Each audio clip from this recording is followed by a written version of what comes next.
What is diet culture? I'm sure you've heard us use that phrase. It's all over social media, and a lot of people talk about how they're anti-diet culture. But what does that even mean? I think it's really important that we define this because some people think that diet culture is just used interchangeably with eating disorders, which is not the case, or that diet culture is only referring to people that have previously done fad diets or are chronic dieters, which is also not the case. Diet culture is something that is much more deep-seated in how society views food and bodies and all of those different things. In general, diet culture is this idea that values thinness over anything else, meaning someone would assume by looking at someone who's thin that they are automatically healthier than someone who's in a larger body, not taking into account any of the behaviors or things that either of those people would be doing. It's also this concept that you should constantly be pursuing being in a smaller body, that if you're someone who is maybe deemed by BMI as overweight or something like that, that you constantly should be focusing on losing weight. And if you're just being at your current size, that's a bad thing.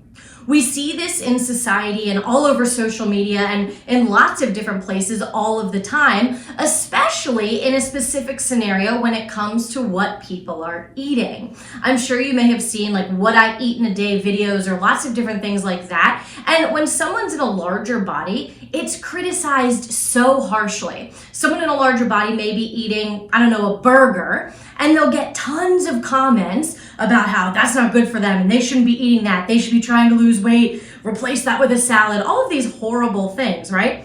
Whereas someone who's in a smaller body could be eating a burger and they're like, go for it, girl. Like, you need another burger. You're too thin. Or like, I'm so jealous that you can eat that. All of those types of things. That's a prime example of diet culture. What was happening in that situation is people assumed that the thin person was healthy, and they assumed that the person in a larger body was unhealthy, and they felt that they could comment in either direction, which is of course totally inappropriate, but that's what we mean by diet culture. This is something that's been normalized in our society, that it's okay to judge people purely based on how they look, as opposed to looking into the actual behaviors and how they're treating their body with food, exercise, mental health, and all of those other things. So diet culture doesn't have to be someone who's only been on a diet. Diet culture can be seen on the day-to-day when people make comments like, oh, I shouldn't be eating this, or diet starts Monday, or oh my God, my legs are so fat in this. Comments like that a lot of people just say in passing all of the time are all rooted in diet culture. So it's very prevalent around us, and again, doesn't pertain to just someone who is on a diet. Let me repeat. It is this concept that you have to be constantly working on being thinner, and that thinner is always better, when we know that that's not the case. Now, as a result of diet culture, we definitely see people spiraling into disordered eating patterns and then full-blown eating disorders because of this idea, again, that being thin is morally better than someone who's in a larger body, which is of course not true. So that can span into eating disorders, and that's all rooted in what people deem as normal. I could go on my soapbox about this forever, but oftentimes this is a big reason why individuals who maybe have a normal BMI are overlooked when they have an eating disorder, because all that's seen is like, oh, well, you're perfectly healthy because your BMI is normal, but the provider or whoever it is that is looking into this person doesn't ask what they're actually eating in a day, doesn't ask if maybe they're purging, or maybe they're binging and purging, or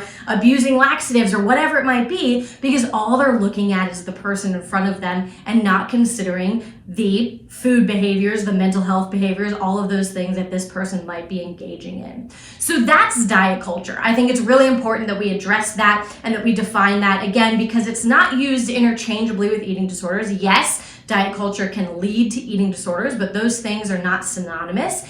And it's something that we are all a part of in one way or another that we really want to work on moving away from, because a lot of it is valuing thinness over anything else, and we really don't want that to be the way that we present in life. Guys, thanks so much for being here. Don't forget to like and subscribe.